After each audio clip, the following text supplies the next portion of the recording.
はい、こんにちは。オノフさんの2022年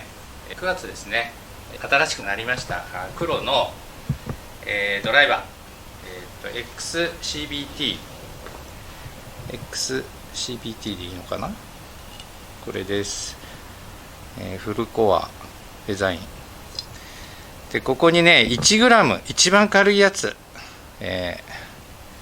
を、ウェイトをねつけてもらって、グリップエンドにもウェイトが入ってまして、これ数字見えますか、7って書いてあります。これね、それで1回作ってもらって、総重量が 301.5g で、バランスがね D の 1.8 ぐらい出てたんですね。あれと思って、シダの時 C の8とかね、だったような気がしたので、一応ラボのね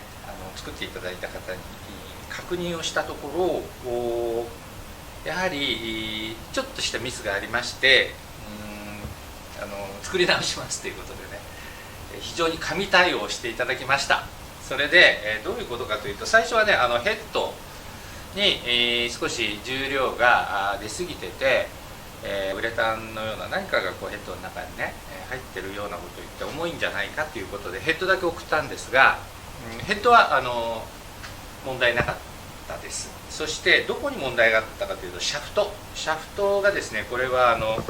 S の 47g ですね、トルク 3.8 の、手元上司の叩きというね、ラボスペックの、シャフトなんですが、やはりバランスは通常はドライバーって D の2ぐらいじゃないですか。ですからその、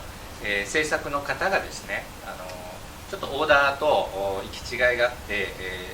D の2ぐらいになるようにスリーブのところにウエイトを 4g ほど、入れて発注してしまったということで、グリップエンドの 7g とヘッドの1g は変わらず、シャフトのスペックも変わらなかったんですが、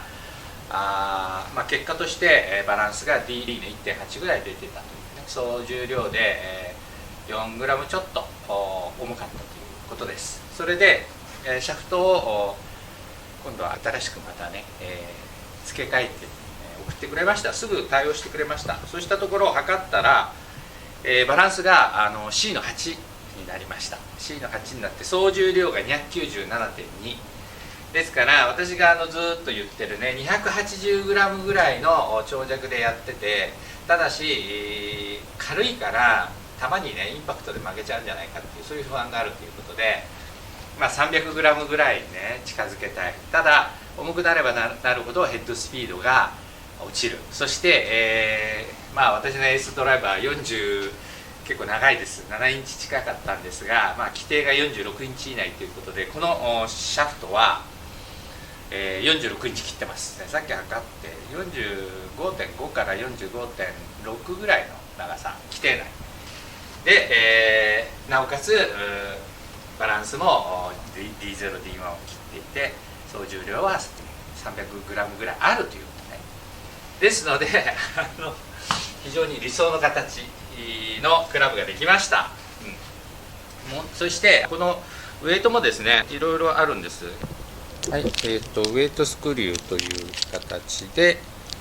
1g と 7g があるわけで、3g、9g、12g と、ね、こういう重さがあります。で、なんと 6g はサービスでいただきました。6g ね。これでウェイト大体ね1000円ぐらい、 1g のウェイトをね、当然これ重くしていけばバランスはより出るということになるじゃないですか。そしてグリップエンドの重みを増せば、それだけ総重量はあるんだけれどもヘッドは軽く感じるというね、そういうことになります。そういういろんな組み合わせができそうなので、非常に楽しみで、問題はやはり長いクラブを短くしたので、飛距離が果たして出るのかという、落ちちゃうんじゃないかという、そこですよね。ですので、今日は合格ラインは260ヤード以上ね、270出たらいいなというね、長いクラブで振り回して290とか、今まで出してましたけど、実際コースではそんな風にくれませんから、やはり短いクラブでミート率も高めて、方向性も安定していて、なおかつ200、そうですね、まあ50出れば本当に全然いいんですけど、まあ、欲を出すと260以上出したいね。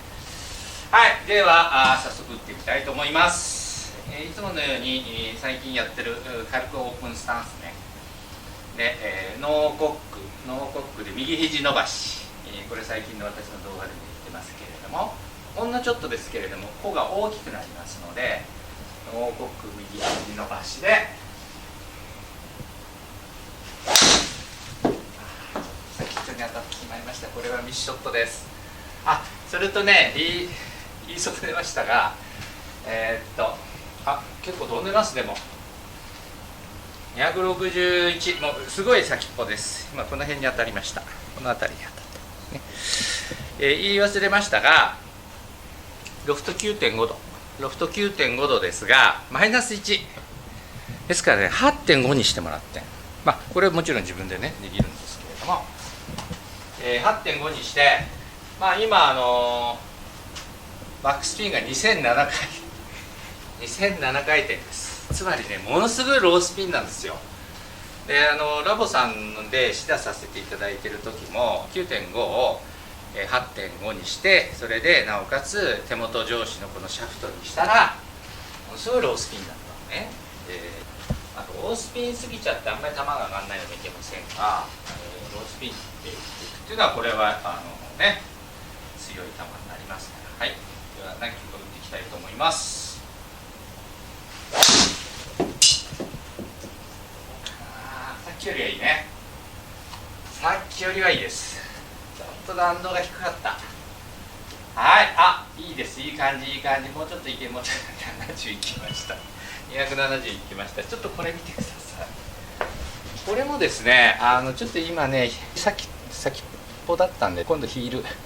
で見てください。このね、2247ね、どうですか、このロースピンね。で、今ね、低すぎるんでボールスピードまあまあ出てるんですよ。 68.9 でヘッドスピードも出てるんですが、弾道が低すぎちゃった。打ち出し角度 13.1 でしょ、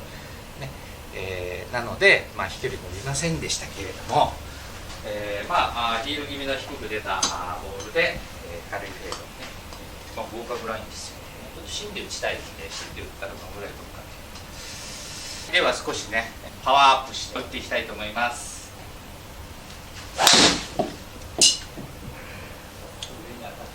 かもしれませんが、いや低いですが見てください。すごいですよ、これは。出ましたね。これはいい。見てください。ボールスピードが 72.2。 いや、これなんでヘッドスピード 49.9 も出たか分かりませんが、バックスピンが2000切りましたね。それでキャリーが267の総距離が 285.9。 いや、これも十分ですね。それで弾道としてはフェード系ね、低めのフェード系でピークが32ヤードですから、やっぱり中弾道なんでしょうね。本当に3球しか打ってないんですけど、私ね、大体10球ぐらい打たないとエンジンがかからないタイプですが、3球目でね、大満足の飛距離が出たんで、これはすごい期待 しちゃいます。私が本当に望んでいた 300g を切って、なおかつ46インチも切ってるじゃないですか。それでいて C の8、ね、ヘッドが軽いんですよ。ですから、まあ私のような非力な人でもね、早く、これ 49.9 っていうのはちょっと出過ぎだと思いますけど、ヘッドスピードすごく速く出たのでね、あとはもう慣れるだけというような感じです。はい、見た目もすごくいいんです。グラウンのね感じ、こういうね構えた時に座りもいいし、私なんだか知りませんけど、このカーブが気に入ってます。ポンと置いた時のこの景色ね、ポンと置いた時のこの景色、この景色ですね。すごくシンプルなストレートのクラブです。はい、ではあとはコースで280ヤードを出すだけということで、コースで使ってみたいと思います。はい、最後までご視聴いただきましてありがとうございました。またよろしくお願いします。